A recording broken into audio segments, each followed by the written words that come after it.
Hello friends, आज की इस वीडियो में हम हमारे fundamental rights right to equality के आर्टिकल 17 को डिटेल में कवर करेंगे।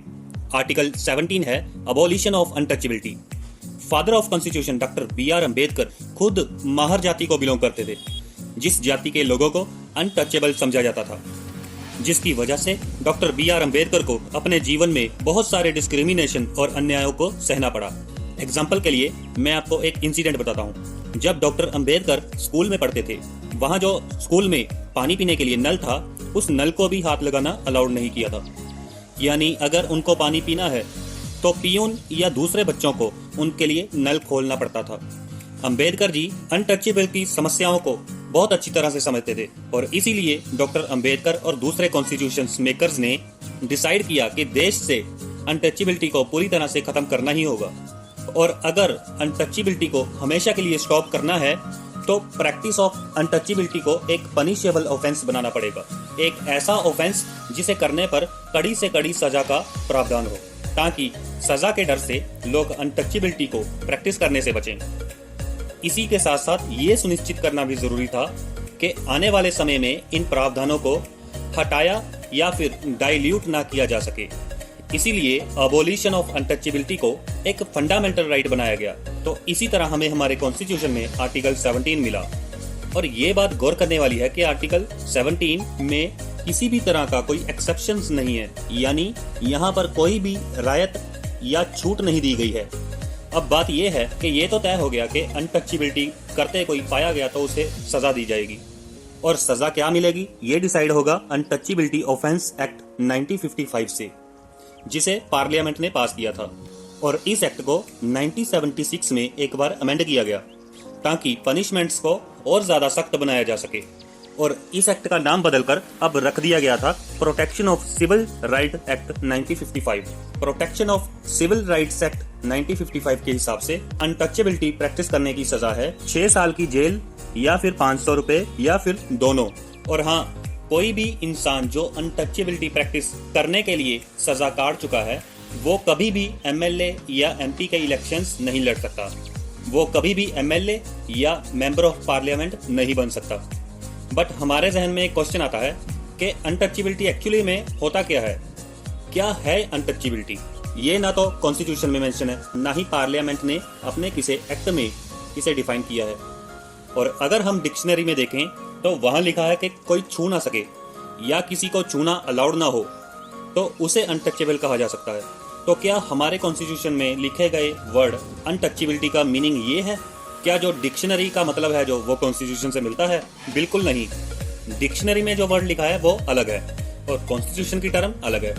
क्योंकि अगर कोई टर्म कॉन्स्टिट्यूशन में लिखी हुई है और इसे डिफाइन नहीं किया गया है, ना ही कॉन्स्टिट्यूशन में ना ही पार्लियामेंट के किसी एक्ट में, तो उस टर्म का मतलब हम किसी हाई कोर्ट या सुप्रीम कोर्ट की लैंडमार्क जजमेंट से ढूंढने की कोशिश करते हैं। मैसूर हाई कोर्ट ने अपने एक लैंडमार्क जजमेंट में इस अनटचेबिलिटी को डिफाइन किया है। मैसूर हाई कोर्ट ने कहा है कि अनटचेबिलिटी को कॉन्स्टिट्यूशन में सिंगल कोर्ट में मेंशन किया है। इसका मतलब ये है कि हमें अनटचेबिलिटी को लिटरली या ग्रामेटिकली सेंस में नहीं समझना चाहिए। मैसूर हाई कोर्ट ने डिफाइन किया है कि अनटचेबिलिटी हमारे देश में जन्मी एक सामाजिक बुराई है, जिसके कारण कुछ क्लासेस और सेक्शंस ऑफ सोसाइटीज को उनके जन्म के आधार पर सदियों से डिस्क्रिमिनेट किया गया है। मैसूर हाई कोर्ट ने यह भी कहा है कि अगर समाज के लोगों को उनके कामों के बेस पर उन्हें डिस्क्रिमिनेट किया गया है या फिर उन्हें रिलीजियस प्रैक्टिसेस करने के लिए मना कर दिया गया है, तो वो अनटचेबिलिटी नहीं है। एग्जाम्पल के लिए मान लो आपके दोस्तों ने मिलकर ये डिसाइड किया है कि ना तो वो आपसे बात करेंगे, ना आपके साथ खाना खाएंगे, ना ही आपकी शक्ल देखेंगे, तो क्या ये अनटचेबिलिटी है? नहीं, ये अनटचेबिलिटी नहीं है, क्योंकि आपके फ्रेंड्स ने आपको कास्ट के बेस पर डिस्क्रिमिनेट नहीं किया है। यानी मद्रास हाई कोर्ट ने यह साफ कर दिया कि धर्म के आधार पर कुछ क्लास के लोगों को जिन्हें बाइकआउट किया जाता है, उसको अनटचेबिलिटी कहा जाएगा। तो अब हमें ये तो क्लियर हो गया कि अनटचेबिलिटी होती क्या है। तो अब ये समझ लेते हैं कि प्रोटेक्शन ऑफ सिविल राइट्स 1955 में किन किन चीज़ों को ऑफेंस माना गया है। अगर आप किसी इंडिविजुअल को प्लेस ऑफ पब्लिक वर्शिप जैसे कि मस्जिद, मंदिर, गुरुद्वारा एक्सेट्रा में प्रवेश करने से रोकते हैं उनकी कास्ट की वजह से, ये प्रोटेक्शन ऑफ सिविल राइट्स 1955 में एक ऑफेंस है। इसके अलावा आप लोगों को एंटरटेनमेंट वाली जगह चलाते हैं और वहां आप किसी इंडिविजुअल को उसकी कास्ट की वजह से उनका प्रवेश रोकते हैं, ये भी एक ऑफेंस माना गया है सिविल राइट्स एक्ट 1955 में। और हाँ, आप किसी शेड्यूल कास्ट के व्यक्ति को अनटचेबिलिटी के ग्राउंड पर इंसल्ट करते हैं तो भी सिविल राइट्स एक्ट 1955 के तहत आपको अनटचेबिलिटी प्रैक्टिस करने के लिए सजा दी जाएगी। और या आपकी कोई दुकान है जहां पर आप लोगों को अपनी सर्विस देते हैं तो वहां भी आप किसी इंसान को अपनी सर्विस देने से या अपना सामान बेचने से मना नहीं कर सकते उनकी कास्ट की वजह से। एग्जाम्पल के लिए मान लो आपका एक सैलून है, आप लोगों के बाल काटते हैं। अगर वहां पर एक व्यक्ति आता है और आपने उसके बाल काटने से मना कर दिया तो वो व्यक्ति आपको अनटचेबिलिटी प्रैक्टिस करने की वजह से कोर्ट ले जा सकता है अगर वो शेड्यूल कास्ट को बिलोंग करता है। बट अगर वो व्यक्ति शेड्यूल कास्ट का नहीं है तो आपका कुछ नहीं बिगाड़ पाएगा। तो ये था आर्टिकल 17।